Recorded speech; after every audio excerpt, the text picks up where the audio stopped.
এখন সম্প্রচারিত হবে রেডিও তেহরান থেকে আজকের সর্বশেষ বিশ্ব সংবাদ। রেডিও তেহরান বিশ্ব সংবাদ।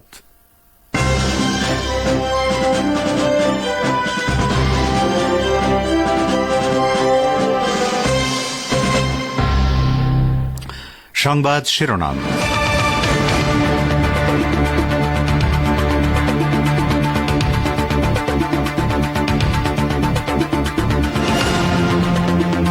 বিশ্বব্যাপী ফিলিস্তিনপন্থী যে তৎপরতা চলছে তা ইরানের ইসলামী বিপ্লবের মাধ্যমে অনুপ্রাণিত বলে সর্বোচ্চ নেতা আয়াতুল্লাহ ইলুজমা খামেনেইর মন্তব্য।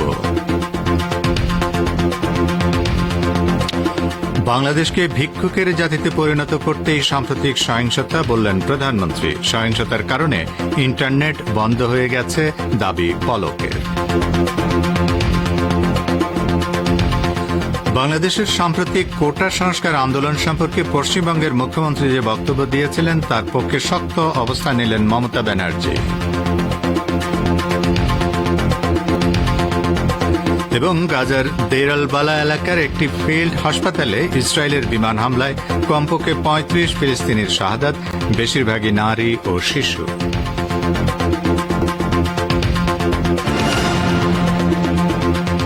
আসসালামু আলাইকুম শ্রোতা বন্ধুরা, গুরুত্বপূর্ণ সংবাদ শিরোনাম শুনলেন এতক্ষণ। এবারে বিস্তারিত বিশ্ব সংবাদে আপনাদের আমন্ত্রণ জানাচ্ছি আমি নাসির মাহমুদ।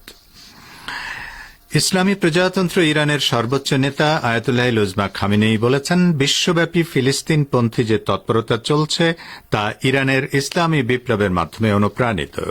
ফিলিস্তিনিদের পক্ষে চলমান তৎপরতার ভূয়সী প্রশংসা করেন সর্বোচ্চ নেতা। তেহরান প্রদেশে ইরানের ১২,০০০ শহীদের স্মরণে আয়োজিত এক সমাবেশে সর্বোচ্চ নেতা একথা বলেন।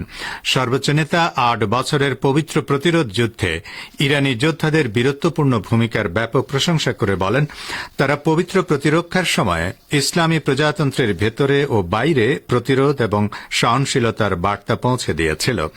আয়াতুল্লাহ খামেনেই বলেন, আজকে সারা বিশ্বে ফিলিস্তিনের পক্ষে যে স্লোগান এবং অবস্থান দেখা যাচ্ছে, এই একই স্লোগান ও অবস্থান ছিল মরহুম ইমাম খোমেনির মধ্যে।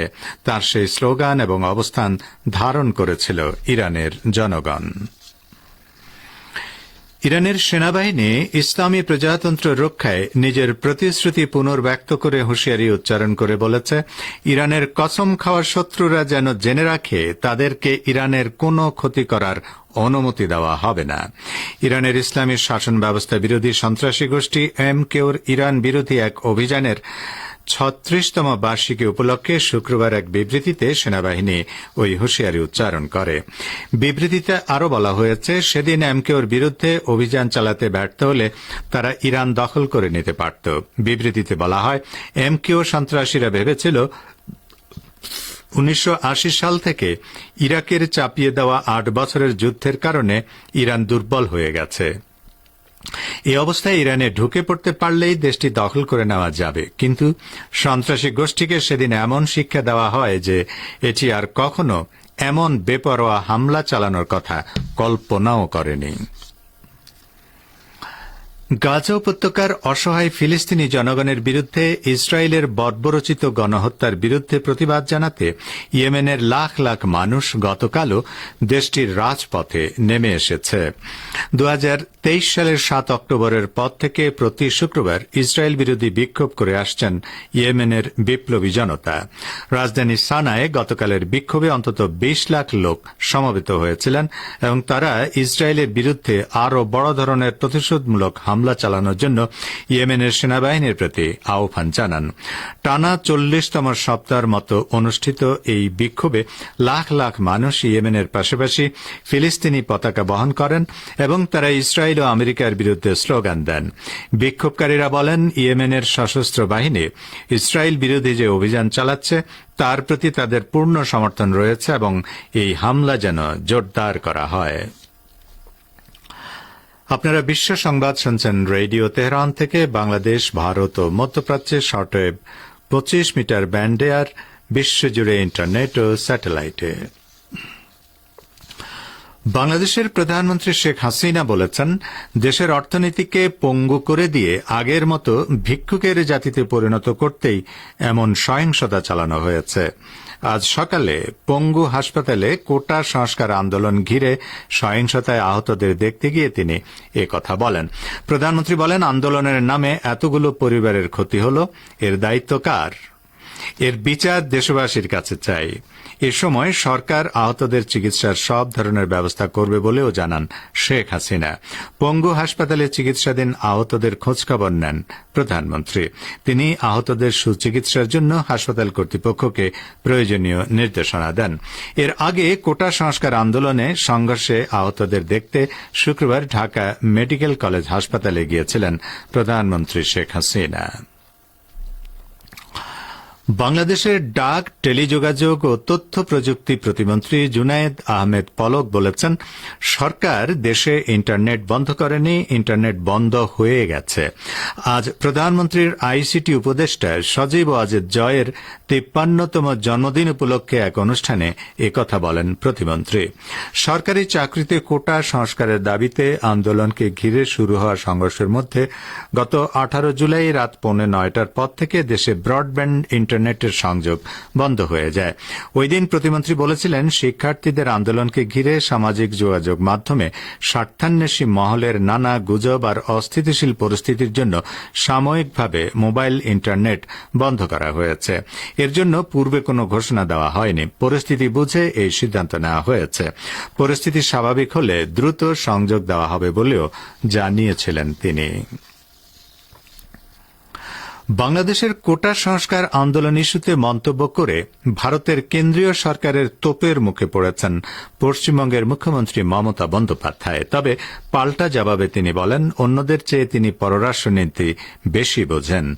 এর আগে ২১ জুলাই ধর্মতলার এক জনসমাবেশে মমতা ব্যানার্জি বাংলাদেশের কোটা সংস্কার আন্দোলন ঘিরে সাম্প্রতিক সহিংসতায় উদ্বেগ প্রকাশ করে বলেছিলেন, বাংলাদেশের কোটা সংস্কার আন্দোলনে শিক্ষার্থীদের রক্ত ঝরছে, তারা কেউ আশ্রয় চাইলে ফিরিয়ে দেবেন না বলেও মন্তব্য করেন তিনি। বাংলাদেশ প্রসঙ্গে পশ্চিমবঙ্গের মুখ্যমন্ত্রীর ওই মন্তব্যে ক্ষোভ প্রকাশ করে ভারতের কেন্দ্রীয় সরকারের কাছে নোট দিয়ে প্রতিবাদ জানায় ঢাকা। এমন আবহে প্রতিবেশী দেশের বিষয়ে মন্তব্য করা রাজ্য সরকারের এখতিয়ারে পড়ে না বলে জানায় দেশটির কেন্দ্রীয় সরকারের মুখপাত্র রণধীর জয়সওয়াল। তার বক্তব্যের জবাবে এসব কথা বলেন তৃণমূল কংগ্রেস সভানেত্রী।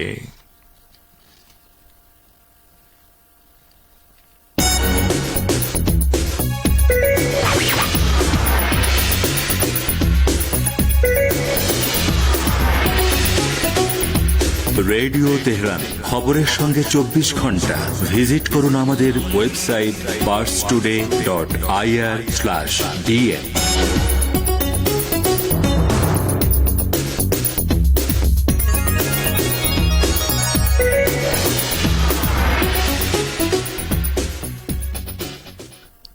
বিশ্ব সংবাদে আবারও স্বাগত আপনাদের। গাজার দেইরালবালা এলাকার সৈয়দা খাদিজা স্কুলে অবস্থিত ফিল্ড হাসপাতালে ইহুদিবাদী ইসরায়েলের বিমান হামলায় কমপক্ষে ৩৫ ফিলিস্তিনি শহীদ এবং শতাধিক ব্যক্তি আহত হয়েছেন। গাজার সরকারি মিডিয়া অফিস জানিয়েছে, দেইরালবালা এলাকায় খাদিজা স্কুলে ৪,০০০-এরও বেশি বাস্তুচ্যুত ফিলিস্তিনি আশ্রয় নিয়েছিলেন। সেই স্কুল মাঠে স্থাপিত আল আকসা শহীদ ফিল্ড হাসপাতালে আজ বিকেলে ইসরায়েলি যুদ্ধবিমান থেকে ৩টি ক্ষেপণাস্ত্র ছোঁড়া হয়। এতে কমপক্ষে ৩৫ জন নিরীহ নাগরিক শহীদ হন। তাদের মধ্যে ১৫ জনই শিশু এবং ৮ জন নারী। ইসরায়েলি দখলদার সামরিক বাহিনী এক বিবৃতিতে দাবি করেছে যে খাদিজা স্কুলের ফিল্ড হাসপাতালে হামাসের নিয়ন্ত্রণ কেন্দ্রে হামলা চালানো হয়। তবে হামাসের মুখপাত্র ওসামা হামদান এই দাবি প্রত্যাখ্যান করে বলেছেন, খাদিজা স্কুলকে হামাসের কমান্ড সেন্টার বলে দাবি করা একটি জঘন্য মিথ্যাচার। ইহুদিবাদী ইসরায়েলের কারাগারে ফিলিস্তিনের ইসলামী প্রতিরোধ আন্দোলন হামাসের নেতা মুস্তফা মোহাম্মদ আবু আরার মৃত্যুর ঘটনায় প্রতিবাদ ও ক্ষুব্ধ প্রতিক্রিয়া ব্যক্ত করে হামাস বলেছে, ইহুদিবাদীদের কারাগারে হামাসের এই নেতার মৃত্যু হত্যাকাণ্ডের সমতুল্য। হামাস সুস্পষ্ট করে বলেছে, ইহুদিবাদীদের নির্যাতন এবং চিকিৎসা অবহেলার কারণে তার মৃত্যু হয়েছে। গাজার কারাবন্দী বিষয়ক মন্ত্রণালয় শুক্রবার এক বিবৃতিতে বলেছে, ইহুদিবাদী কর্তৃপক্ষ ফিলিস্তিনি বন্দীদেরকে অমানবিক পরিস্থিতিতে রাখছে এবং তাদের উপর ধারাবাহিক অত্যাচার নির্যাতন চালাচ্ছে। বিবৃতিতে এ ধরনের মৃত্যুর ঘটনাকে কুৎসিত ও ঠান্ডা মাথার খুন বলে উল্লেখ করেছে মন্ত্রণালয়।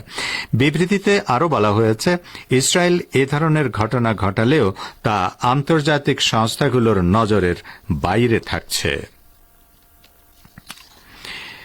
ইসরায়েলের যুদ্ধবাজ প্রধানমন্ত্রী বেনিয়ামিন নেতানিয়াহুর বিরুদ্ধে আন্তর্জাতিক অপরাধ আদালত বা আইসিসির সম্ভাব্য গ্রেপ্তারি পরোয়ানা জারির বিষয়টিকে চ্যালেঞ্জ করার পরিকল্পনা থেকে সরে আসার সিদ্ধান্ত নিয়েছে ব্রিটেনের নতুন সরকার। গতকাল শুক্রবার 10 নং ডাউনিং স্ট্রিট এই ঘোষণা দিয়েছে। সাবেক ব্রিটিশ প্রধানমন্ত্রী ঋষি সুনাকের সরকার আইসিসিকে বলেছিল যে তারা নেতানিয়াহুর বিরুদ্ধে গ্রেপ্তারি পরোয়ানা জারি করার বিষয়ে আদালতের এখতিয়ার সংক্রান্ত একটি প্রশ্ন জমা দিতে চায়। ফিলিস্তিনের অবরুদ্ধ গাজা উপত্যকায় যুদ্ধাপরাধ সংগঠনের দায়ে প্রধানমন্ত্রী নেতানিয়াহু এবং যুদ্ধমন্ত্রী ইউভ গ্যালান্টের বিরুদ্ধে গ্রেপ্তারি পরোয়ানা জারি করার জন্য আইসিসির প্রধান কৌঁসুলি করিম খান গত মে মাসে আদালতের প্রতি অনুরোধ জানিয়েছিলেন। যদি আদালত এই গ্রেপ্তারি পরোয়ানা জারি করে, তাহলে 124টি সদস্য রাষ্ট্র নেতানিয়াহু কিংবা অন্যদের গ্রেপ্তার করতে আইনগতভাবে বাধ্য। মার্কিন নেতৃত্বাধীন নেটো সামরিক জোট ইউক্রেন সংঘাত থেকে ফায়দা তুলছে। নিয়মিত সংবাদ ব্রিফিংয়ে একথা বলেছেন চীনা প্রতিরক্ষা মন্ত্রণালয়ের মুখপাত্র ঝ্যাং জিয়াওগ্যাং। চলতি মাসের শুরুতে ওয়াশিংটনে নেটো জোটের শীর্ষ সম্মেলনে গৃহীত ঘোষণার বিষয়ে ঝ্যাংকে মন্তব্য করতে বলা হলে তিনি বলেন, নেটো যে ঘোষণা প্রকাশ করেছে তা মিথ্যা ও পক্ষপাতপূর্ণ। নেটো ঘোষণাপত্রে বেইজিংকে ইউক্রেনের বিরুদ্ধে রাশিয়ার যুদ্ধের একটি চূড়ান্ত সমর্থনকারী পক্ষ হিসেবে চিহ্নিত করা হয়েছে। এ প্রসঙ্গে ঝ্যাং বলেন, মার্কিন নেতৃত্বাধীন নেটো মিত্ররা আগুনে ঘি ঢালছে এবং যুদ্ধ থেকে লাভবান হচ্ছে। চীনের উপর দোষ চাপানোর পরিবর্তে নেটোকে নিজের বিষয়ে চিন্তাভাবনা করা দরকার। ঝ্যাং পশ্চিমা সামরিক জোটের বিরুদ্ধে বিশ্বজুড়ে সংঘাত উস্কে দেওয়ার অভিযোগ করেন।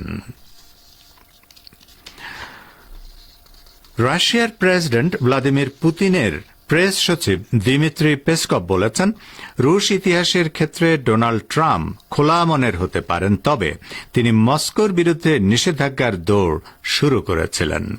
চলতি সপ্তাহের শুরুর দিকে মার্কিন টেলিভিশন চ্যানেল ফক্স নিউজে এক সাক্ষাৎকার অনুষ্ঠানে ট্রাম্প বলেছেন, রাশিয়া নেপোলিয়ন এবং হিটলার দুজনকেই পরাজিত করেছে, ফলে পুনর্নির্বাচিত হলে ইউক্রেন সংঘাত বন্ধ করা তার জন্য অগ্রাধিকার হবে। এদিকে ট্রাম্প আমলের মার্কিন পররাষ্ট্রমন্ত্রী মাইক পম্পেও ওয়াল স্ট্রিট জার্নালকে একটি শান্তি পরিকল্পনার রূপরেখা দিয়েছেন, যা রিপাবলিকান প্রার্থী ট্রাম্পের প্রকৃত অবস্থানের সাথে ভিন্ন বলে মনে হচ্ছে। ওই পরিকল্পনা মূলত ট্রাম্প নিজেই প্রণয়ন করেছেন। শ্রোতা বন্ধুরা, আমাদের নিউজ ডেস্কে এই ছিল এখনকার মতো সর্বশেষ বিশ্ব সংবাদ। সঙ্গে থাকার জন্য আপনাদের অনেক অনেক ধন্যবাদ।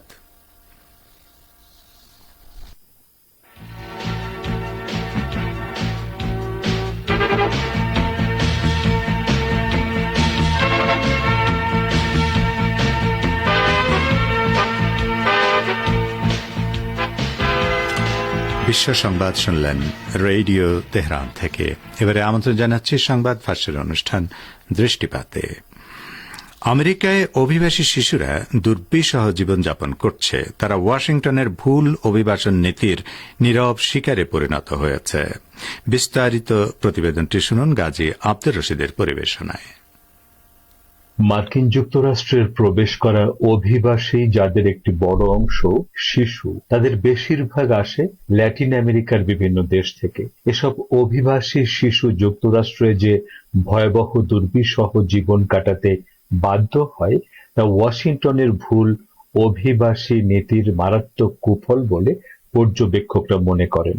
আমেরিকায় প্রবেশ করার পরপরই অভিবাসী শিশুদেরকে তাদের পিতামাতার কাছ থেকে আলাদা করে ফেলা হয়। এরপর তাদেরকে বিভিন্ন ক্যাম্পে হাজার হাজার শিশুর মধ্যে গাদাগাদি করে রাখা হয়। এসব শিশু পুলিশি নির্যাতনের পাশাপাশি ভয়াবহ রকম যৌন নিপীড়নের শিকার হয় বলে বিভিন্ন খবরে জানা যায়। পার্স টুডে ফার্সি জানিয়েছে, মার্কিন বিচার মন্ত্রণালয় সম্প্রতি অভিভাবকহীন এসব শিশুকে নিপীড়নের অভিযোগে একটি বেসরকারি আশ্রয় কেন্দ্রের কর্মীদের বিরুদ্ধে মামলা দায়ের করেছে। মার্কিন অ্যাটর্নি জেনারেলের সহকারী ক্রিস্টেন ক্লার্ক একটি বিবৃতিতে স্বীকার করেছেন, যেসব আশ্রয় কেন্দ্রে শিশুদের পূর্ণ নিরাপত্তা ও স্বস্তিতে থাকার কথা, সেখানে তাদের উপর যৌন নির্যাতন ও নিপীড়নের ঘটনা অমানবিক, অপমানকর ও বেআইনি। মার্কিন বিচার মন্ত্রণালয়ের দায়ের করা মামলায় সাউথ ওয়েস্ট কি নামক কোম্পানির কর্মীদের বিরুদ্ধে অভিবাসী শিশুদের উপর যৌন নির্যাতন চালানোর অভিযোগ আনা হয়েছে। অভিভাবকহীন শিশুদের থাকার জন্য যুক্তরাষ্ট্রের দক্ষিণ পশ্চিমাঞ্চলীয় টেক্সাস ও ক্যালিফোর্নিয়ার অঙ্গরাজ্যে এই বেসরকারি কোম্পানির 29টি আশ্রয় কেন্দ্র রয়েছে। অভিবাসী শিশুদের থাকা খাওয়ার ব্যবস্থা করে এই কোম্পানি মার্কিন সরকারের কাছ থেকে মোটা অঙ্কের টাকা পায়। মার্কিন আশ্রয় কেন্দ্রগুলোতে অভিবাসী শিশুদের উপর যৌন নির্যাতনের ঘটনা নতুন না হলেও সাম্প্রতিক সময়ে ল্যাটিন আমেরিকার দেশগুলো থেকে অভিবাসী আসার সংখ্যা বেড়ে যাওয়ায় বিষয়টি নিয়ে নড়ে চড়ে বসেছে মার্কিন কর্তৃপক্ষ। বিষয়টি এতটা সঙ্গীন হয়ে দাঁড়িয়েছে যে বহু শিশু নির্যাতনের ধকল সইতে না পেরে প্রাণ হারিয়েছে। মার্কিন আশ্রয় কেন্দ্রগুলোতে শিশুদের উপর যৌন নির্যাতন এখন স্বাভাবিক বিষয়ে পরিণত হয়েছে।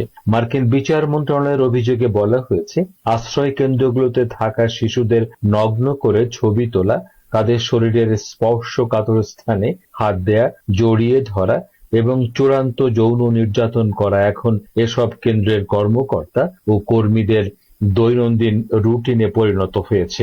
মার্কিন বিচার মন্ত্রণালয় এই মামলা দায়ের না করলে অভিবাসী শিশুদের এই করুণ দশার কথা জনসমক্ষেই আসত না। অবশ্য আমেরিকায় এর আগেও শিশুদের উপর যৌন নির্যাতনের খবর প্রকাশিত হয়েছে। 2020 সালে এরকম একটি আশ্রয় কেন্দ্রে 15 বছর বয়সী একটি কিশোরের উপর যৌন নির্যাতনের ঘটনা প্রকাশ পায়। এছাড়া 2022 সালে টেক্সাস অঙ্গরাজ্যের এল পাসো শহরের একটি আশ্রয় কেন্দ্রের এক কর্মী 5 বছর, 8 বছর ও 11 বছর বয়সী 3টি মেয়ে শিশুর উপর ভয়াবহ যৌন নির্যাতন চালিয়েছে বলে খবর প্রকাশিত হয়।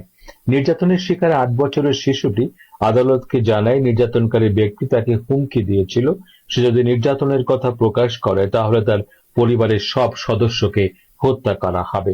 আমেরিকায় শিশুদের উপর নির্যাতনের একটি চলমান প্রক্রিয়া। আমেরিকার ভুল নীতির কারণে দেশটির অভ্যন্তরে যেমন শিশুরা যৌন নির্যাতনের শিকার হয়, তেমনি বিশ্বের বিভিন্ন দেশে অবস্থানরত মার্কিন নাগরিকরা ওইসব দেশে শিশুদের উপরও চালায় ভয়াবহ নির্যাতন। আমেরিকায় এমন সময় শিশুরা এমন অমানবিক নির্যাতনের শিকার যখন এই মার্কিন সরকার বিশ্বব্যাপী শিশু এতক্ষণ যারা আমাদের সংবাদটি শুনলেন, সবাইকে অসংখ্য ধন্যবাদ। আমাদের নিয়মিত ভিউয়ার যারা আছেন তাদের 82% ভিউয়ার্স এখনও আমাদের চ্যানেলটি সাবস্ক্রাইব করেননি। সো যারা আমাদের চ্যানেলটি এখনও সাবস্ক্রাইব করেননি, দয়া করে সাবস্ক্রাইব করে দিন এবং নিয়মিত আমাদের পাশে থাকবেন আশা করি। ধন্যবাদ সবাইকে।